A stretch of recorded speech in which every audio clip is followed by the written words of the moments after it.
In the summer, prior to entering the 5th grade, I fell from our backyard tree. It had been infected with the spruce budworm disease. The limb that I was swinging from let go, and I fell approximately 15 feet. I broke both arms, with my left arm being severely injured. I also impacted mud into my nose and throat.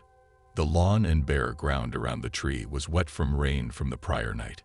Initially, as the branch snapped, and I started to fall, I was surprised to be caught midair by a bright glowing being, which carried me upwards.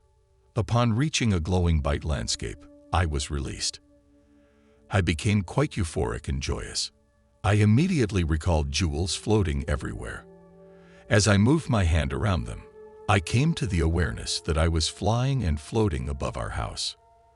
I had a wide-angle view and began looking at the lighthouse from the rooftop. I remember laughing at what my mom would say if she saw me on the top of our 3-story home. I remember looking into the 2nd-story window of my parents' bedroom. At this point, I started to hear someone calling my name. But this voice was saying Donald, not Donnie, which everyone used, including my parents. I ignored the voice until a very stern woman's voice said it again. At this point, I turned and saw a tall, square-jawed, heavy, and slightly overweight woman in a yellow, flower-patterned sundress. I asked her who she was, and she said, "I'm your grandmother." None of this was spoken in human language because I never saw her lips move. When I said, "No, you're not.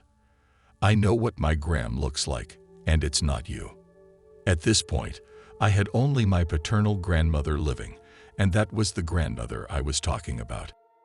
She then said, "All mothers have a mother, and that mother has a mother, and I am one of those." As she said this, in my mind I saw little pictures going back each generation. I noticed her image there 2 or 3 generations back. I reached out and took her hand, and she smiled. As we walked, I asked her where we were, and was somewhat surprised with her reply of heaven. In a peculiar way, I seemed to doubt her, and I said, "If I'm in heaven, then I want to see Jesus." I was even more surprised when she said, "Okay." As we moved on, I realized the area around us had changed, and I was aware of a glowing building, for lack of better words.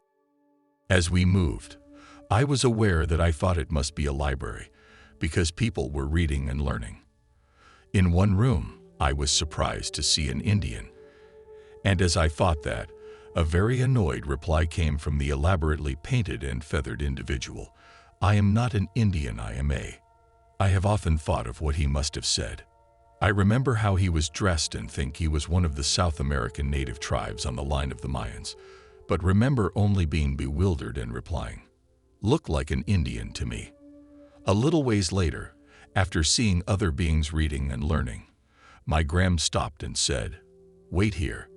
She would let Jesus know I was here. I remember that I thought I was outside the school's principal office. Oddly, I seemed to slightly hear the conversation in this office as him on the telephone. After the short wait, I seemed to hear the phone receiver set down, just prior to him saying yes, "Okay, right, goodbye." Then I got very nervous as I saw movement. A bright glow moving to the opening. I would have to say that at this point that I was awestruck. At this point, the light was too much and I humbly lowered my head. I never got a clear view of this being my mom had talked so much about. This would be the part that bothered me the most when I started to relive it later on. My gram, at this moment, said what I thought was, "Yes, you are a man. This is Donald." I was confused as to why she didn't just say Jesus, "This is Donald," but was too busy trying to understand why he was so bright. I even tried to look through my slightly opened fingers to get a glimpse. While I struggled to see, I remember him saying very little to my gram. All of a sudden, I was aware he was searching or maybe viewing my childhood up until that point. I remember him stopping at a memory of mine of which I was ashamed.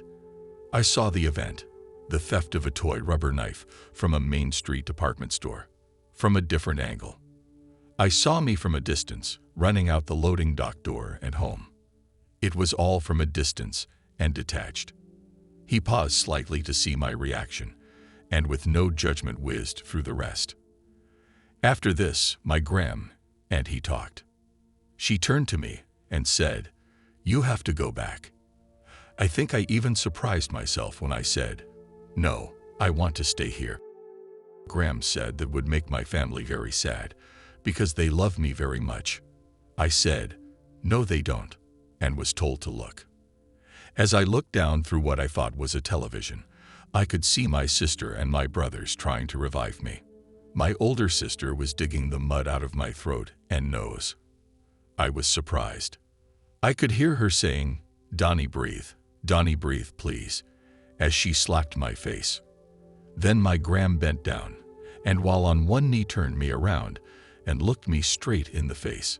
With her hands on my shoulders, she said the words that would haunt me. "Donald, you've got to go back, but remember you are part of something very important." As I turned to look again at what was happening with my body, being confused as to what my Gram meant, and before I could inquire, I felt a huge push from behind. I fell headlong into the limp body and started gasping for and gulping air. The pain was awful. I started to relate what had happened, but no one believed a word. Over time, even I forgot. Sounds impossible, but when all your family tells you you're mistaken, even you start to believe it. So back into the back of my mind it went.